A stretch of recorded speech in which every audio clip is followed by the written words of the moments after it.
en Contacto Directo.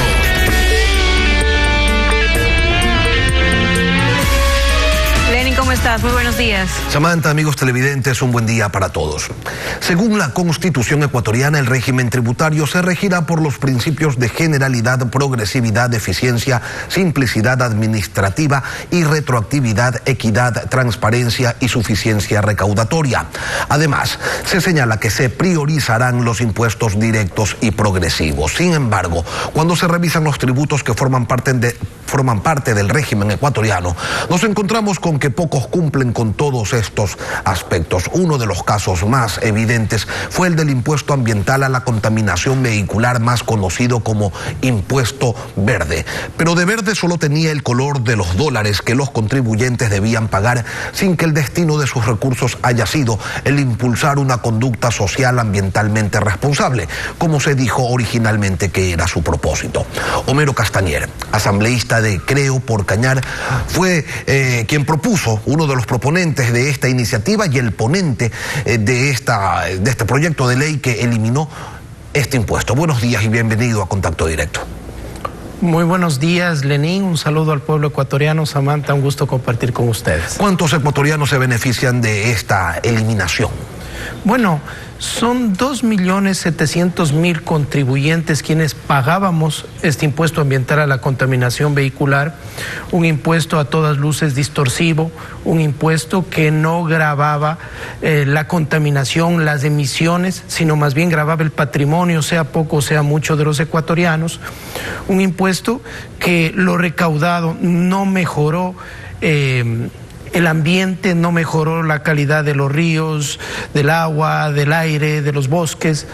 Un impuesto recaudatorio y que muchas veces, y tenemos documentadamente este año, violó la ley, es decir, sobrepasaba el 40% del valor residual del avalúo de un vehículo que constaba en el SRI. ¿A dónde se iba este dinero? Confiscatorio. Mire, nosotros, primeramente yo quiero resaltar lo que hicimos en la Asamblea Nacional. La Asamblea Nacional fue responsable y hizo lo que no tuvo como responsabilidad en el 2011, debatir, escuchar, analizar, ver la conveniencia, la eficacia, la eficiencia de este impuesto. Y dentro de ello, dentro de esos diálogos donde estuvo el Ministerio de Economía, el SRI, la Agencia Nacional de Tránsito, la Defensoría del Pueblo, la Academia, estuvo también el Ministerio del Ambiente. Y en eso se determinó que casi esos 900 millones de dólares que fueron recaudados por el impuesto ambiental fueron al gasto corriente. Fueron a preasignaciones de salud, de educación, de vialidad, pero no tenían una asignación especial para planes de remediación, para planes de reforestación, para planes de cambiar el comportamiento de los ecuatorianos y mejorar la calidad de nuestro entorno y del ambiente. El haber violentado una disposición legal que señalaba con claridad que esa plata debía tener un destino y se lo utilizó como fondo común para todas, hoy para ninguna cosa, ¿constituye una infracción, un delito? Mire, en la ley no se especificaba el destino específico del impuesto ambiental a la contaminación vehicular.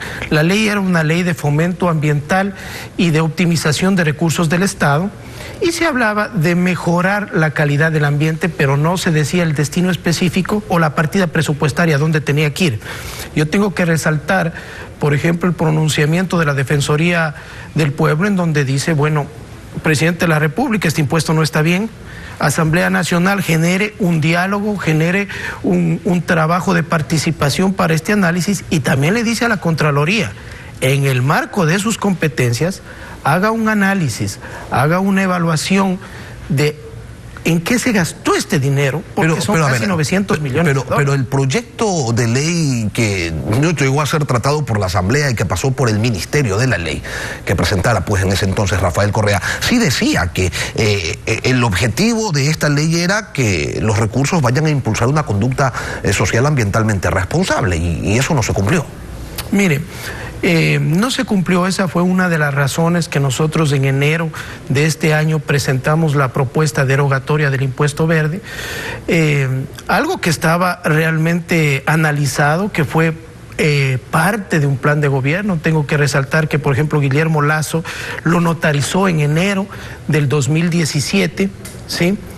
Dentro de los 14 impuestos que él proponía que se eliminen estaba el impuesto ambiental a la contaminación vehicular, y generamos este diálogo, vimos y analizamos realmente que era un impuesto que afectaba el bolsillo de millones de familias ecuatorianas. Aquí tengo que anotar que dentro de la ley derogatoria que recién aprobamos, se le dio aplicabilidad, puesto que 299 millones era la cartera vencida de este impuesto, una cantidad muy grande, y 445,000 vehículos con sus contribuyentes posiblemente están andando ilegalmente, posiblemente no pueden regularizar su situación, y había que darle una aplicabilidad de cómo se iba a extinguir este impuesto. Ahora, este es apenas uno de los tantos impuestos que tienen un afán recaudatorio y que atentan contra la productividad del país. Usted hacía referencia a este documento notarizado de Guillermo Lasso, donde prometía al país, en esa época era candidato a la presidencia, que iba a eliminar 14 impuestos. Bueno, va a ser el único que ustedes puedan eliminar, al menos como legisladores, porque el anticipo al impuesto a la renta, el impuesto a la salida de divisas, sobre esos ustedes no van a poder hacer nada, porque el procedimiento de aprobación de esa ley fue distinto, me refiero al impuesto verde, es distinto al de las otras normas, y los legisladores no pueden eliminar tributos por iniciativa propia. Así es, la Constitución le da la potestad al presidente de la República de quien presente proyectos derogatorios o de creación de impuestos. Se quedó una puerta abierta, y es primera vez en la historia que se aplica que cuando la Asamblea actúe irresponsablemente, como lo hizo en el 2011, que no debatió, no sociabilizó, no permitió que se haga un proceso normal de aprobación de un impuesto, la misma Asamblea podrá en cualquier momento modificar, derogar o reformar. Eso fue la razón que como bancada presentamos nosotros el proyecto derogatorio. Bueno, y eso les abre una ventana a los legisladores, ¿no? El día de mañana sencillamente no aprueban leyes tributarias, y eso les da la potestad para derogarlas en el futuro.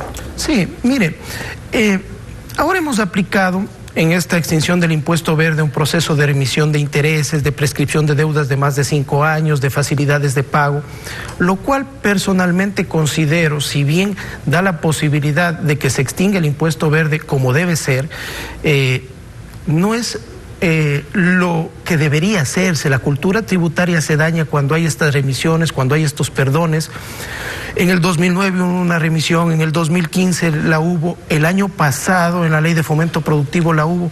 El problema del país es que tenemos demasiados impuestos. Las remisiones deben darse cuando se aplica una reforma tributaria. Para mí en el país solo deben existir 3 tributos: el impuesto a la renta, el impuesto al valor agregado y el impuesto a consumos especiales. Aquí tenemos 14 impuestos que entorpecen el desarrollo económico y productivo, y que realmente no nos vuelven competitivos, solo comparando con los vecinos del norte y del sur, Colombia y Perú. A propósito de impuestos, en la Ley de Fomento Productivo 2 que prepara el gobierno viene incluida una reforma tributaria. El régimen señala que la tiene prácticamente lista y analiza distintos escenarios.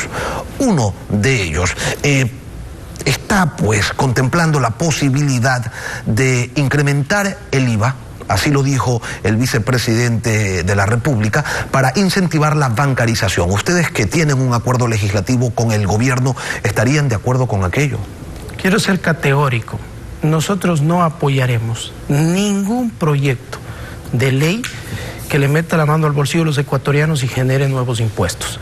Creemos que existen otras maneras de generar ingreso, con los mismos impuestos que se tienen, dinamizando la economía. Es preferible el dinero en el bolsillo de los ecuatorianos. Mire, refiriéndonos al impuesto verde, esos 200, 300, 400, hasta $1,000 o más de $1,000 que tenía que pagar la gente que tenía un carrito viejito, un carrito que se había depreciado, con eso va a comprarle una mochila nueva, una parada nueva a sus hijos, va a salir a pasearse un feriado, y eso dinamiza la economía y eso genera más impuestos para recaudar, no necesariamente exprimiéndole al pueblo ecuatoriano, se puede recaudar, sino dinamizando la economía y que ese dinero esté en la familia ecuatoriana y quienes pueden dinamizar la economía. Sí, ahora usted me dice, nosotros nos vamos a oponer a cualquier incremento de impuestos, pero ese proyecto de ley llegará también con la propuesta de eliminar y regular otros impuestos. Entonces,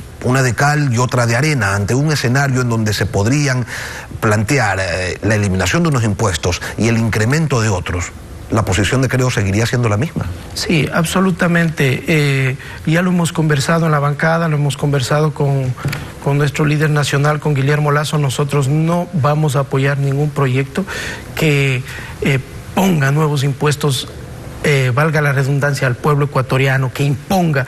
Vea, los impuestos, como su nombre lo indica, son imposiciones. Se necesitan los estados, necesitan los países para poder sobrevivir. Pero esas imposiciones y esos impuestos tienen que ser evaluados en qué se ocupan. Pero ya que tienen un acuerdo programático ustedes con el oficialismo, ¿por qué no plantean un IVA diferenciado? No hace sentido que un Aveo pague el mismo IVA que un Mercedes-Benz, que una botella de jugo pague el mismo IVA que una botella de champán francés. No tiene lógica que los pobres paguen el mismo impuesto que los más ricos del país. Ahí hay una distorsión que nadie se atreve a confrontar, y eso que existen claros ejemplos de países en donde así se funciona, con IVA diferenciado. A propósito de la visita del presidente Lenín Moreno a la Organización para la Cooperación y Desarrollo Económico, la OCDE, solo 3 de sus integrantes, de sus 36 integrantes no tienen IVA diferenciado. Y ya que formamos parte pues del Consejo de Desarrollo de esa entidad, como que deberíamos empezar a seguir los buenos ejemplos, ¿no? Mire, podemos dialogar, podemos ponerlo en una mesa de diálogo. Posiblemente esto vaya a nuestra comisión, a la Comisión de Desarrollo Económico, como fue la Ley de Fomento Productivo 1, en donde dialogamos. Ahí, por ejemplo, le quitamos el impuesto a consumos especiales a las cocinas de gas, que estaba puesto en el gobierno anterior. Vimos que realmente era un sector que estaba golpeado y que no podíamos nosotros poner un impuesto a consumos especiales a un producto, hablemos de primera necesidad. Podemos dialogarlo, podemos analizarlo. Y repito, los impuestos, como en este caso, que se hizo un proceso de diálogo de casi 5 meses frente al impuesto verde, hay que hacer un análisis sobre los tributos. Pero yo considero que para ser un país competitivo debemos hacer una reforma tributaria en donde haya la menor cantidad de tributos y que sean efectivos y eficientes. Homero Castañeda, asambleísta de Creo, gracias por venir a Contacto Directo.